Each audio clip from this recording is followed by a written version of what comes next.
Hey everyone, it's your girl Maddie here, aka Beavermosh, and today I'm talking to you about Incredible World from the Flint, Michigan based band Baazlvaat. And Baazlvaat. Album number 5, I think, and black metal? Black folk. I've seen Baazlvaat's music described as a number of different things, and yes, there is black metal here for sure. But I think a more encompassing, more accurate description and genre tag to kind of describe their music as would be more in line with what the fuck metal? Baazlvaat filters their black metal influences through the most whimsical, silly, and adventurous channels imaginable. There is definitely a progressive element here. The music is very zany. There's some interesting synthy stuff going on as well. And the music itself is just hyper fidgety and freakish. And this duo just is not interested in fitting any image or genre convention. And it's not that the band doesn't admire black metal foundations. In fact, the members of this band are in other projects that fit more into this raw, true style. But this is out there.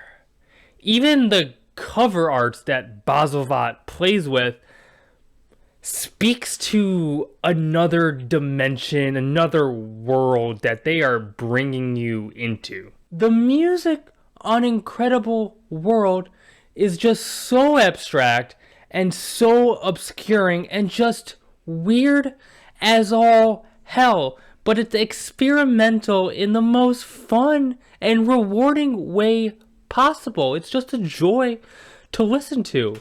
Here there is a musical freedom and this exquisite charm that I don't experience listening to records that often, and I just have to tell you about it. Galen Gogus immediately runs off with these kaleidoscopic whirring lead while the vocals have this grating, breathy, dry delivery that jump off with this staccato approach. It's actually rather rhythmic in how the vocals come across. You get these colorful, oddball, melodic percussion bits in the background that add this sort of fantastical element to the music, while the riffs add a sort of psychiness to the cut. Production-wise, this thing is pretty raw, but in a way that amplifies the eccentricity of the music. The little crackles here and there just make it all that more interesting.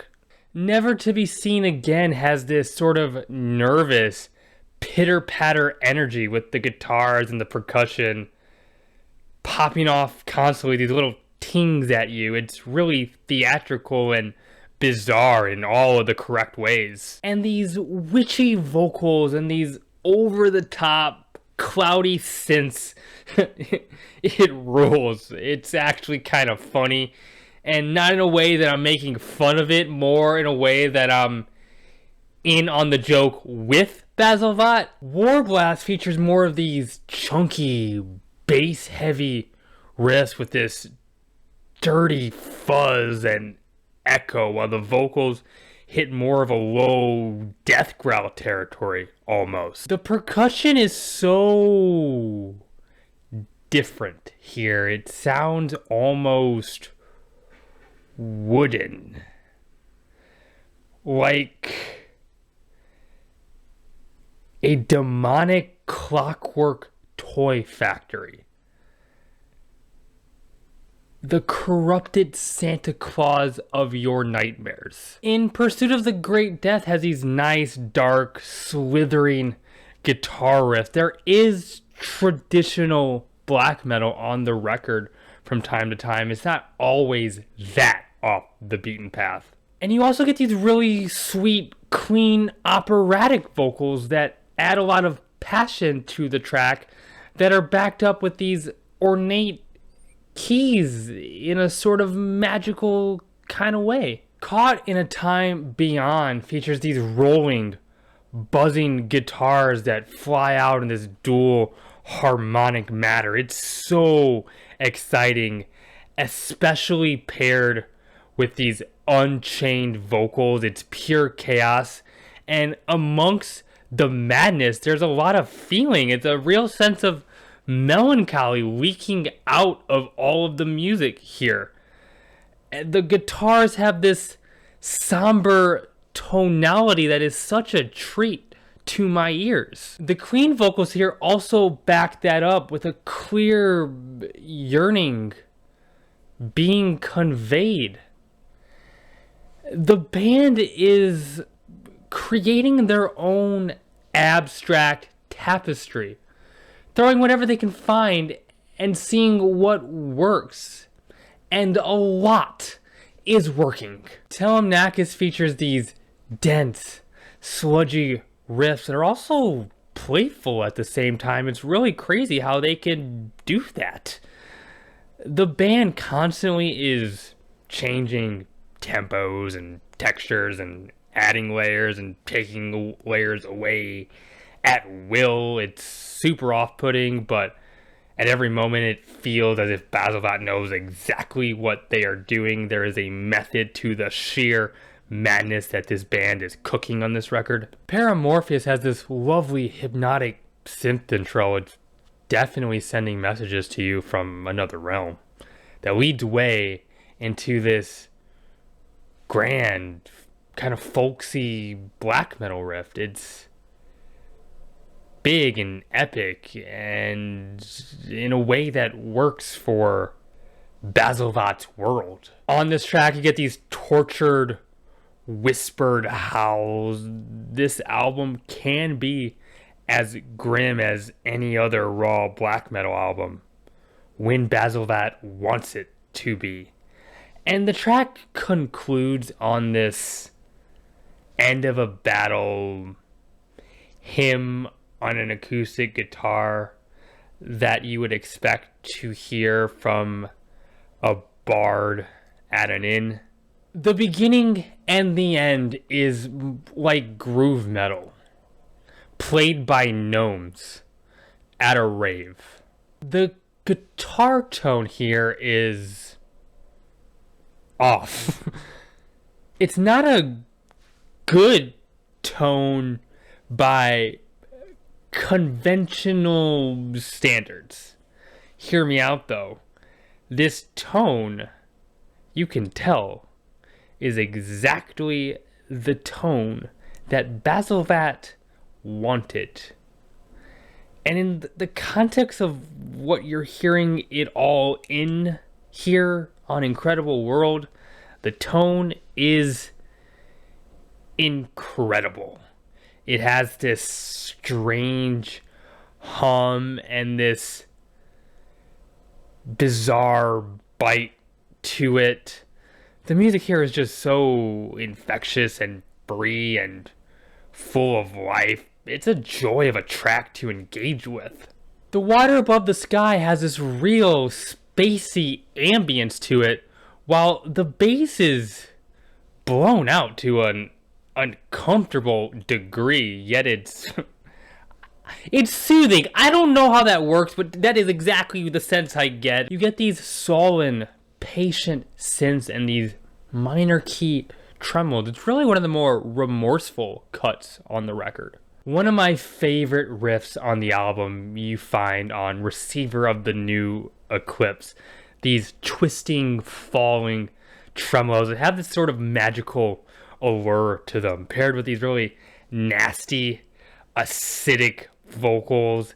It's real bleak in a way that makes it really stand out in this absolutely insane narrative that Baazlvaat is sharing with you. There is this somber bridge-like passage where the vocals pair with the guitars in sort of a melodic counterpoint. It's really an arresting moment. And it's a moment that is made even more intense considering where it sits amongst all the rest of the chaos that surrounds it. On Missiles Go in 3 ways, the riffs feel like they go in 10,000 ways. The sound here is particularly bright, yet creepy at the same time. There is this sort of exuberance and triumphant nature to this cut in its own weird, sort of way. It's pretty satisfying to digest, actually. The Morning Sun, the concluding track, is actually probably the most dense with these gurgling bass-heavy riffs and pounding percussion, while the vocals sound absolutely pissed off here. You get some more retro-y, video game-ready synths. This is a way to end the record. I don't really know what the proper way would be. And so, yeah, this works. Baazlvaat creates on Incredible World a musical experience based in black metal, but one that is all solely theirs. The music they put here is fantastical. It's full of dark magic and enchantments. The music is weird and wild, but in a way that's infinitely enjoyable. Amongst the chaos, too, there is definite craftsmanship. You could tell the songs here are carefully constructed. So a fair question might be, when talking about Incredible World, does the music work? Does it make sense? Well, no. But not based in the rules of the temporal plane of the world we are in right now. Hold up. I play RPGs. It's one of my hobbies and I enjoy. And I view this music as almost kind of like a role-playing game. And if you look at it that way, and you view Baazlvaat as almost the developers or the dungeon masters of this new role-playing world that you are now inhabiting, that they are bringing you in, that question changes. All of a sudden you have to wonder, does this certain occurrence or event or action make sense within the rules and the mechanics of the game or the environment you are now in? And if you frame this album in that way, I would say, yeah, it makes a lot of sense, and it works and makes sense and has no plot holes. It works perfectly. And I enjoy the hell out of it. And those are my thoughts. If you like what I do, like this video, please hit the like button and tell me that way. It would mean the world to me if you would consider subscribing. I have a Twitter you can follow. The link to that is in the bio of this YouTube channel. Leave a comment. I love engaging with those. I have a Ko-Fi if you are interested in supporting the show that way, but feel no obligation to whatsoever. Keep it metal. My name is Maddie, aka Beavermosh, signing off.